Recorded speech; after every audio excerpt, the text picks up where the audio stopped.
an afternoon with Mr. Lee.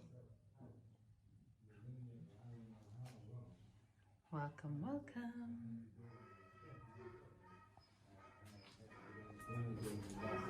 How some live in Lamu. When you're a fashionable man, you have fashionable hardware in your home.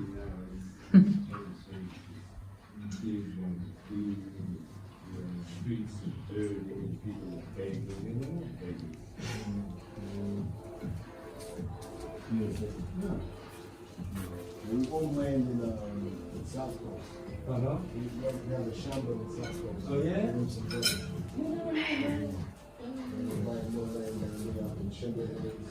No shit. I like that. I do believe this is Mr. Lee himself.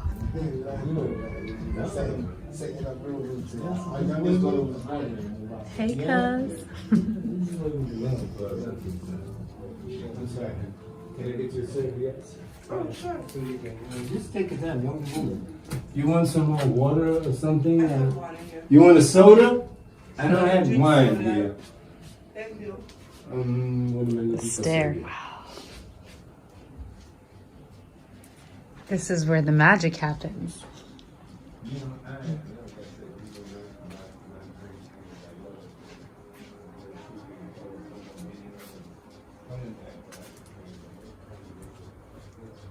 From back home.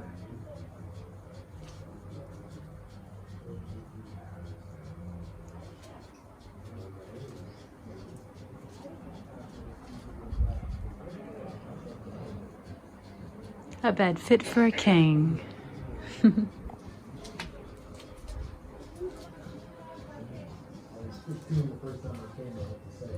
Yeah. Let's not forget the walls.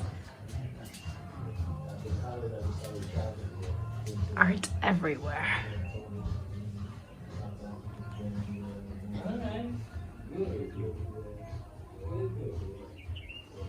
Bringing in your family with you? We're starting to get people back.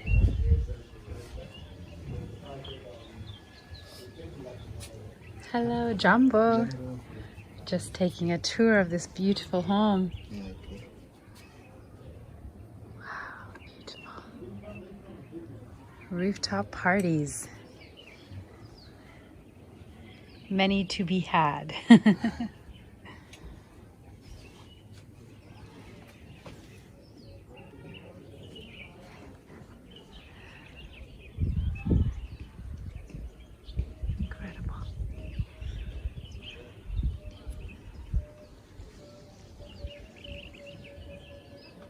Life in Lamu. You better get here. Don't play yourself.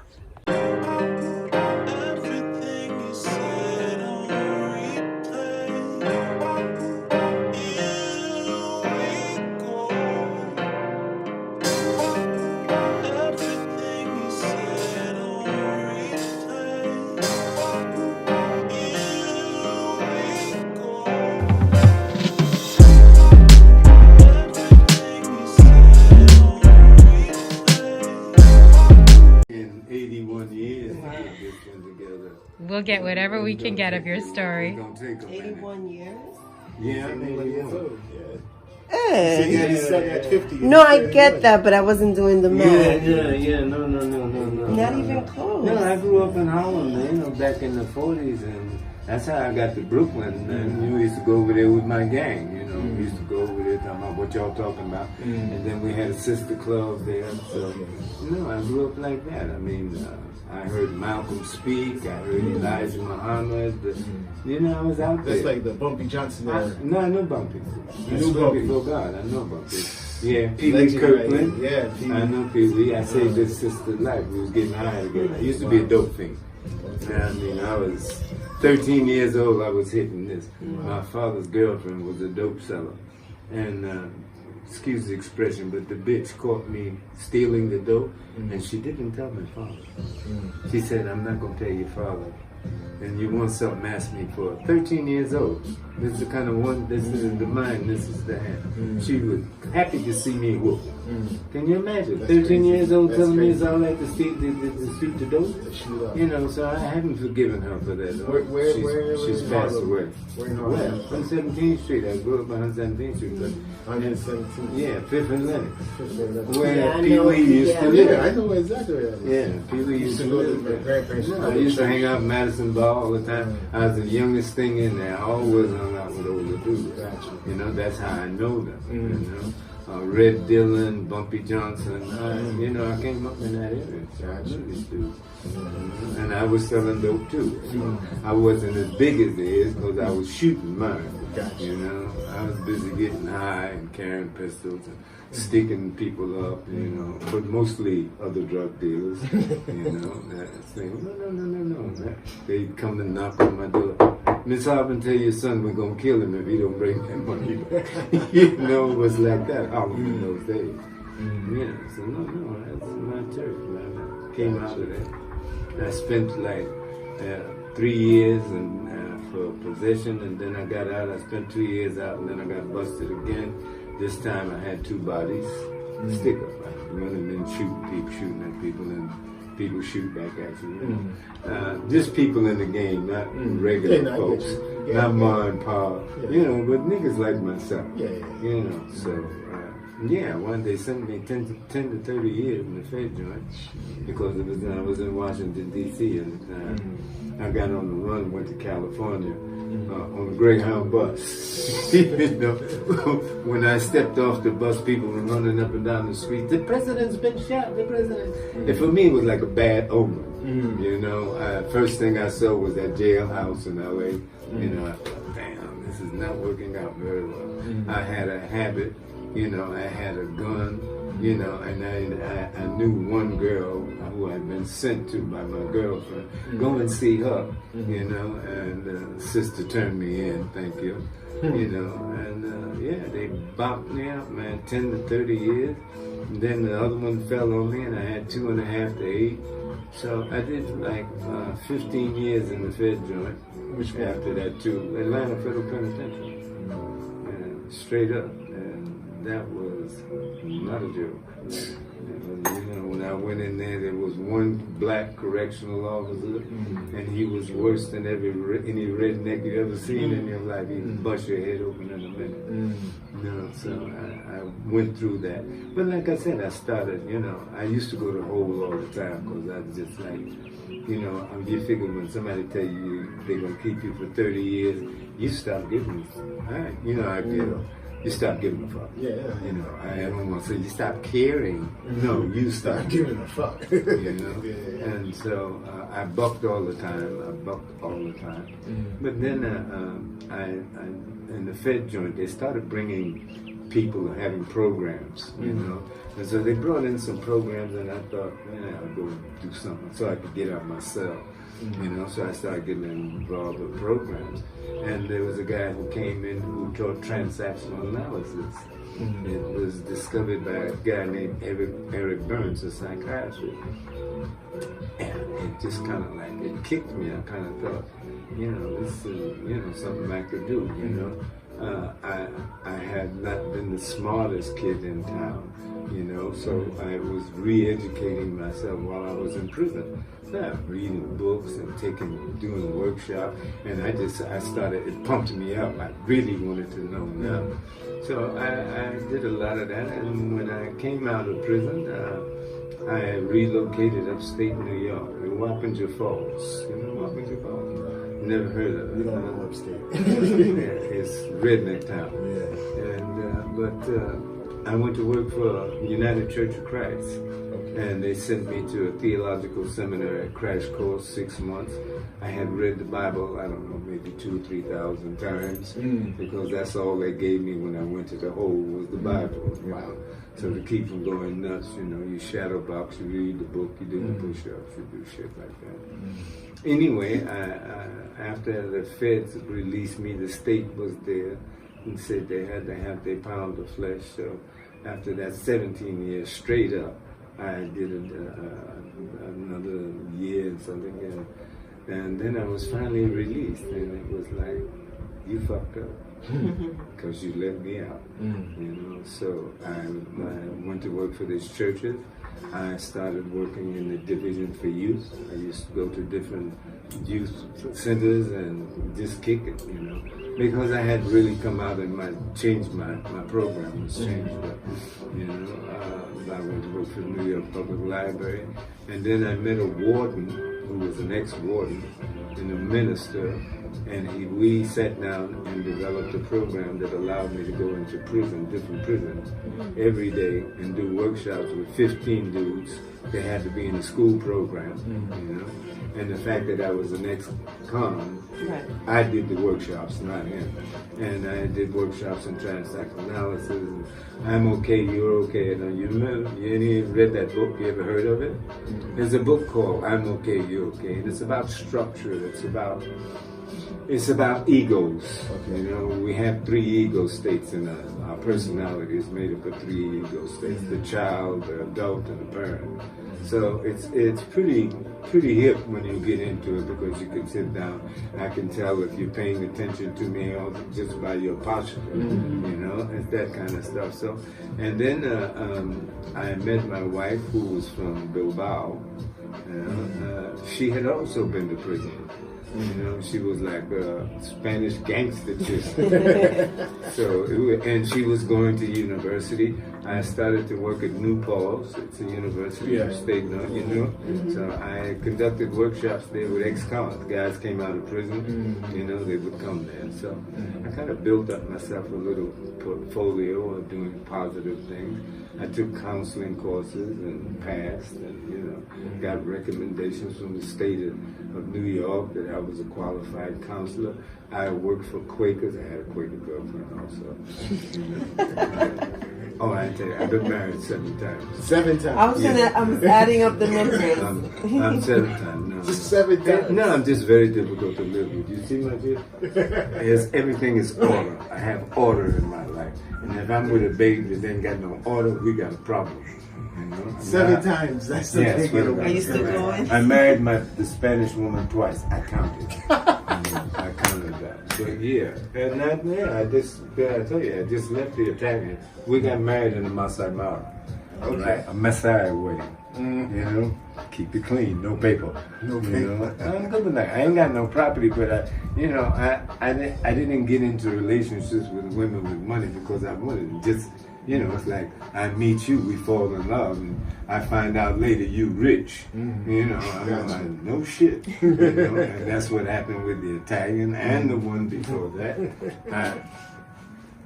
Excuse me, it's Tiffany. Yo, sis. Whoa.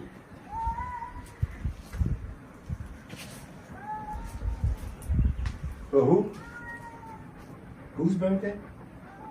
Yeah, I don't care. Yeah, hook me up. Something to do?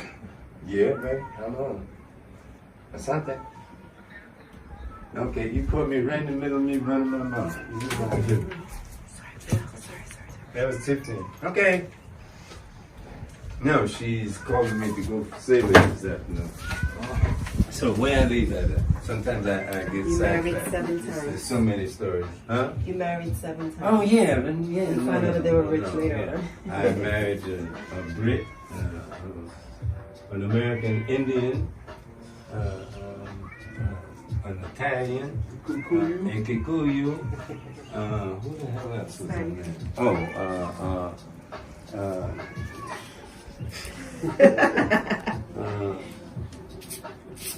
Chick from Norway. Sometimes I can't even remember their names. I swear to God, that's so sad. You know, but my mind is clouded. I started smoking ganja when I was 13 years old. Gotcha. I didn't stop in prison. You know, as a matter of fact, in the line of federal penitentiary, we had the best dope in the country. We had the best dope in the country. Nobody had dope better than we did. Heroin, cocaine, you name it. In the prison? Yeah, in prison. The mafia ran Atlanta Federal Penitentiary. like when these banana dudes and all that gang got busted, they sent them to Atlanta to die. You know, when they closed Alcatraz, they sent them to Atlanta. And if you in a Supermax and you mess up, they send you to Atlanta. You know, and it's not a Supermax, but it's a 40-foot wall. You can't see nothing but sky. I don't care where you stand. You know, and textile mill. It's where they sent Al Capone. You know, it's that kind of old jail where the train used to come in and drop off prisoners type shit. So that was a growing experience. But like I said, that's where I started reading everything. Nietzsche's, Plato. You know, I thought, because I didn't know, I had to find out later about black writers. So the first thing I got into was white ones. You know? And for me, it was like, know thy enemy. True. You know? Study that. Yeah, a man got his foot on your neck, you need to know who he is. Exactly. You know, and how to remove the foot. So I got like that. I met a brother out of Nam who was a Green Beret, and we wound up with a communist cell underground in the joint. You know, he taught us how to defend ourselves. Actually, he taught us how to kill people immediately. You know, he was very angry also. And, you know, not the Black Panther, but it was at the kind of era. They were outside, I was inside. And of course, we were starting to get all pumped up, you know, and saying, you know, you look like Angela Davis. We were getting all pumped up. Do you know who that is? Yeah. Of course you do. I'm sorry. It's the first time I've ever heard that. That's why. Is it? It's not the first time you heard it? No, it is the first time. Is it? That's No, why. you look like it. Anyway, that was going on outside, and we were trying to educate ourselves inside the prison. You know, brothers were coming together, and we were thinking, you know, this is bullshit. You know, there's a game playing, and we playing like we ain't got no sense. You know. So that was a good start for me for my education, which is why my anger in saying I'm gonna get back was not to pick up the gun, you know, but to go out and tell your child and their child, and you know, just what's happening, and that we have choices. Yeah, we always have choices. You know, we grew up thinking we ain't got no choice, basically because we're black, basically because when you looked around, everybody that was in charge was not you, or not related to you. So, you know. Me, I push it, and I can't stop. I push it. What else? All right. So I started working in the prison system in New York. Never been done before. Ex-con, get out and do the kind of workshops that I did. So the dude got ready to quit. He said, "Man, you're going to be the director." They said, "Ain't no way in hell. He's an ex-con." He said, "But he's been doing the workshop." This is how much it was against the program. They put a known Ku Klux Klan in charge of the program. They knew it, you know. He was the guy when your visitors came, he wanted to search your woman type shit, you know, and give you a hard time, you know. So they put him in charge. I quit, and that's when I went to, I left New York and went to Spain. My wife had lived in Japan. And so we met some people that she lived with. They rented a car. I drove to the north, up to Bilbao, got on a ferry, and hit Morocco. And like you see in the movies, I got down on my knees. I kissed the ground. I'll tell you a little story. The time that I was inside, I got a map with National Geographic. And every year they put out a map of Africa. And it has little pictures of faces of each country. I carried that map around for 6, 7 years. Every place, if I got transferred, I had my little map. I am fixed in my mind that I'm going. You know, I don't care. I don't know how I'm going. And at that time, I was still inside. I didn't even know how to drive a car. You know, but I'm going to Africa. So I pictured myself crossing rivers and climbing mountains and everything that I had been blessed to do. You know. So when I came out and I met this sister and we hooked up, and the next thing I knew, I was in Morocco, and I was in Spain, and we got the ferry and went to Morocco, and we hitchhiked. I've been on cargo planes and donkeys and camels and everything that you can transport with, I've been on to get here. Went through the Sahara, or you came down? Look at Morocco, Senegal, Mali, Niger, Nigeria, Cameroon, Gabon, Rwanda, Tanzania, Nigeria, Kenya. Now, since then, I've been to South Africa, Swaziland, Ethiopia, a hell of a lot. Yeah, I mean, it's like, in Ethiopia, we went to the borders to Sudan. I never got into Sudan, but, yeah. That's a little bit of Ethiopia for you. You got married in Ethiopia. You did? Yeah, in Axum. Yeah, in Axum, you know, I wasn't allowed to go. That's the time I got arrested and they threw me out. I went back a year later. I got from the airport to the taxi stand and they arrested me again. I had been blacklisted and they didn't know it. I was here for this. This is in Sheikh Hussein. This is the tomb of Sheikh Hussein. These pilgrimages come from all over Ethiopia to go to this site yeah. So that's me. That's me. This is the caves of Sophia.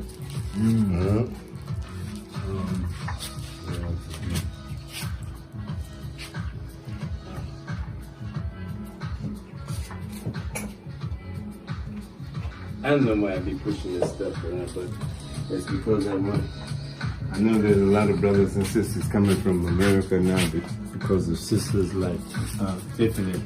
And instead of going to Paris and Rome and all them places where we don't come from, and trying to get us in touch with ourselves, you know. So my blessing was to have seen Africa totally upside down, totally different, you know. I mean, this was my woman. She's a Jew out of Boston. Well, we were together. I think we're still together, even though I have girlfriend, she has boyfriend. It was that kind of relationship. We, you know, mostly, the only reason, like I said, I didn't go to Lalibela Accent because they arrested me. The guy that was in charge did not like me. Mengistu was there when I was there, so it was not a joke. Yeah, it's crazy times. Yeah, it was rude, horrible. A lot of these pictures are from Ethiopia. Oh, this is, I've been every place in Kenya we used to go also. We did the pavilion for the World's Fair in 1986, and I say we, that's Carol Beck with Angela Fisher and myself. I've been given carte blanche by the government here to go any place in Kenya and have the village absolutely dismantled if we needed it, so that we could take photographs that would be shown at the World's Fair in 1986. I don't know, I hope it is, but I don't know another brother. This is all in Ethiopia, who's been blessed like me to, you know, come out 117th Street and, you know, wrestle with Maasai and, you know, really, really hang out, smoke dope with this, you know, with the children, with the Soma. They, you know, like they smoke pipes. So in Ethiopia, you know, I had a pound of sashimami when I went on this thing. So we went to a tribe where Soma, you can see them in the book. Brother Shashimani. Yes, I did. I went to Harai, I went to the sites, I went there. No, all the, except for, like I said, those other places I've been. So when I wound up in Nairobi, I started organizing fashion shows. They didn't have it. Oh, when I did, my girlfriend was seamstress, who she made, you know, clothes, you know, and another girlfriend had a little shop in town. So I got a group. Oh, I used to hang out at African Heritage. I don't know if I think it's defunct by now, but it was a little curio shop run by an American gay guy, but it was on time. It became very famous. In Nairobi. Yeah. So, my wife, the mother of my son, used to work for Sabina Airlines. So I flew up and down Africa free, you know. And what I did was I went to Niger, I bought drums. I went to Niger, I bought swords from the Wadabi. I was adopted by the Wadabi. That's why I wear a turban. Yeah, they had a big ceremony. I went there with a baseball cap and the jeans. I left there, I had a long sword and a short sword, a turban on my head, and I dressed like they did. I did what they did. It was like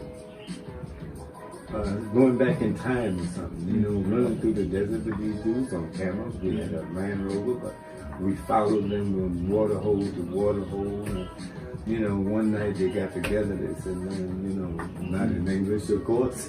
You know, they had a big, everybody in that lineage, they had a big ceremony, and my name is Mongo Hiji. Yeah, Bongo was the brother of the chief, and Hiji was an elder. You know, they also didn't have gray hair. I was in my 50s and 60s already. So I was already, they thought, like a kind of old guy. And my bed was down to here, like you guys are wearing now. I already had that, as you can see. So I was already doing that number. And what the hell? Oh, they had this ceremony. My son name is Ishé, by the way. I named my son after the name that they gave me. He's quite happy when they killed me. So what That's my son. Yeah. Huh? So you came to Lamu when and what made you stay? Well, now, Carol had a house here in Shera. I mean, a real old house, you know, authentic, big, beautiful. And we came back from Niger one time. She said, listen, I want to take you to a place and show you something different. So by this time, I'm wearing turbans. You know, I like white. I'm all in white. And I covered my face because that's what Wadabi do. And I stepped off the boat and I look at these dudes running around with skirts on and little caps. I'm going like, yo, what's up with this? The only person that had their face covered was the sister. So I'm like, yo, what? You know? And they're thinking, you know, who is this? Shake somebody from someplace or something? That was my introduction. I stayed here for 2 years. I just threw my passport away. She had this big, fabulous house in London. I go to Capital. I ain't going back. You know, I was still on parole from one of that's another story. I had 2 parole officers, one for the feds and one for the states. The federal guy, after I got out, I told you I did workshop, followed me around and went to check to see what I was doing because I owed him 30 years. I'd only done 15 and 2.5 days in the state, right? So this dude recommended, he said, he really went to the parole, but he said, this man is doing my job. You know, literally, he said, this guy's doing my job. And he's pleading to go ahead and do what he wants to do. Now, the other parole officer, the state, was a redneck. He could not stand me. My wife was better looking than him. My car was better looking than him. I was making $50 an hour going into a prison, you know, and back in the 80s, this was a serious piece of change. Every day I'm working 6 days a week. I go into a prison, I stay 1 hour, I eat with my brothers. Leave, break something up, and I can't do that. You know, but they would, you know, leave. You know, I'm opening a hole like this. He said, boy, job, they're going to change the lifestyle. You know, I met a lot of dudes that I had been inside with. And there were some prisons that they wouldn't let me come in because I had been to. No, you can't come. You know, and even when I was phasing out, I was on the liaison committee. You know, like I was between the prisoners and the administration. So when a brother got into a problem, I go talk to them. You know, they hated me. They hated me. I'm upstate New York, and it's a farm prison, you know, and they have conjugal visits. I just got that. I hadn't seen my mom in like 10 years, you know, so I petitioned to see my mother. I said, no, this is for husband and wife. No, man, I want to see my family. Why shouldn't I have the same right as this guy? He see his wife, I see my mother. You know, it ain't about no sex. It's supposed to be so that you can strengthen the family tie. They got overthrown. They said, yes, you can. There was a Quaker coming in, Quaker project. They had these projects to come in and work with us, you know, help us get our shit together, you know. So I became very good at it. I started doing community projects and I trained trainers. The chick fell in love, right? We got hooked up. So she said, I want to come and see you. So she went to He said, you can't, you work here. She said, I quit. You know, just like that. So she quit, right? And started to come and see me. And it's getting really heavy now. And this is when I get my visit from my mom. All right? We hooked that up. He said, yeah, so, you know, they have trailers, double wides, with a fence around it. You know, it's no winter time. The chick goes down the city, drive my mom up, you know, eat my mom with my apple pies and fried chicken. And she said, oh, I'm sorry. And fried chicken and stuff. You can eat when you want to. I get to run in my mouth because I smoke a good joint. I'll tell you about it. So this is the thing that happened to me.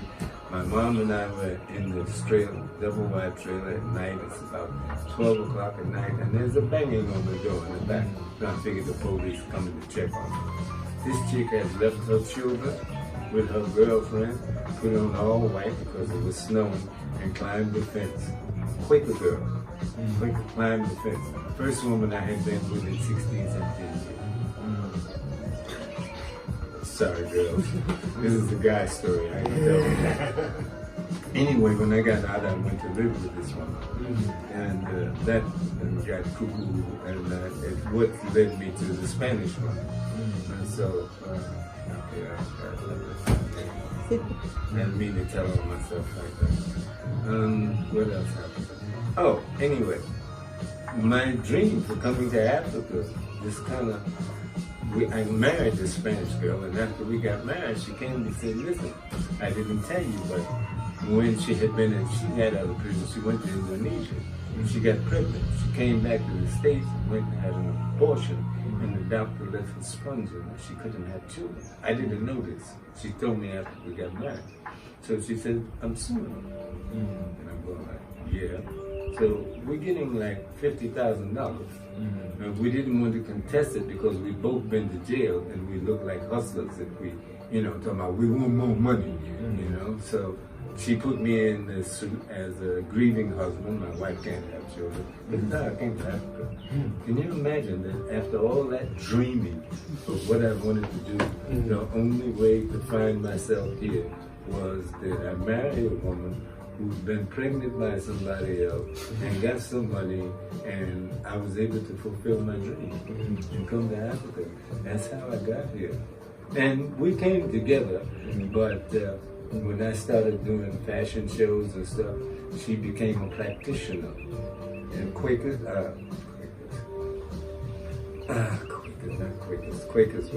was Jenny. Irene was a Christian Scientist. Okay. Damn, man. She was a Christian Scientist, so you know Christian Scientist. Yeah, that's no doctors, that kind of crap, right? You know. So a practitioner is somebody who goes and studies, and you know, people call you up and say, pray for me and shit. This is a woman I'm with now for a couple of years. You know, I know all this pray for me stuff. This is something else. We smoking joints and drinking wine all the time, you know. And when she came back from this retreat, it was like, no more sleeping together. The dog was in the bed. I'm going like, yo, what's up with this? You know, we ain't smoking. You ain't having a glass of wine. You telling me some shit about you got to be purified in order to talk to people. My marriage went right out the window. It was gone. So doing fashion shows, I was so miserable. Boy, because I'm sorry, ladies were lined up wanting to. Everybody wanted to be a fashion model. Khadija Adams at trade. You know Khadija Adams? All right, she was Miss Africa. When I started doing this fashion show, I met her and she wasn't a model. And my modeling experience came from going to shows in New York. You know, Ebony fashion shows. I was up on that. They always had a lot of women. So I was up on that. I can, you can do it. I can do it also. So I started, you know, I had live band. That's why I asked you about African Habits. They used to have a band there. So I hooked the band up with the fashion show. You know, I had fire eaters and stilt walkers and jugglers and my girlfriends. I didn't even have real models. That's what I had there. So just local sisters, man, who were beautiful. Like yourself, right? Who just came and everybody wanted to be a fashion model. And I go to the hotel. I said, man, I got a package deal for you, you know. And I go like, so I need a place to practice, so I took them up there and practiced with them and go back and we'd make a big sting. For the Norfolk Hotel, I started the first jazz afternoon lunch music. I went to them. I said, listen, man, I got a group of people who play music. And it's like 5 guys, and you know, you got people coming in and there's nothing happening. You ain't got nothing for them. So they hooked it up. So I did the first anybody playing music at there. And of course, nobody did fashion shows with live bands and jugglers and skilled workers and shit. So it kind of like, in here, there's a lot of clippings, you know, from different newspapers that I got. You know the Nation newspaper in Kenya? Yeah. And first time they did a magazine, my mother was on the cover. You know, and I've had some children named after me because I used to plug artists. No, not my children. Yeah. You know, a brother could paint, you know, and he was having a hard time.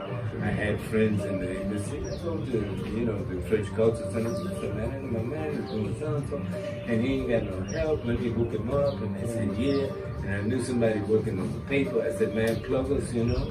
So I did like stuff like that. I got a lot of brothers work. So a lot of sisters also. So I'm very happy with myself that I was able to come to Africa and not just suck it up, but to throw something back. Yeah. Well, I'm kind of like that in this village. We had a drug project that I was in charge of, and they started stealing the money, so I had to quit. You know, besmirch my name. Yeah. And everybody's getting paid with me, so I'm really pissed off. No, I'm doing this for nothing. I'm going and I do my workshops and stuff. I go back to England. My woman at the time, who was had been the ambassador wife to Japan, and had taken care of the Queen of England, and this chick wound up being my girlfriend. This is heavy stuff. She was a psychiatrist also. All recorded. Everything that comes out of my mouth. Proven. You know? So I wound up with this woman who introduced me to the Supreme High Court Justice of Europe. You gotta write a book about you. Man, I've been trying. I had some people come to do what she's doing. And yeah. Anyway, yeah, so last girlfriend, and the last Italian wife, as family was cheese. I didn't even know it. Matter of fact, I thought she was a fag guy because I met her with a gay guy. You know, there's this guy who comes here, he was a friend, you know, and all of a sudden he had this Italian chick with him, and she was all up on me, you know, so I went for it. And I thought, fag guy, you know, going about my business, you know. But we hooked up. Went to Milan and found out this chick has a cheese factory half the size of this island. They got stupid money. You know what I mean? Stupid money. So of course I wind up going places like Ibiza, Mykonos, and all over Greece. And I just been everywhere. Right? Paris, everywhere. And then I had an agent, so I wound up modeling. I ain't gonna model.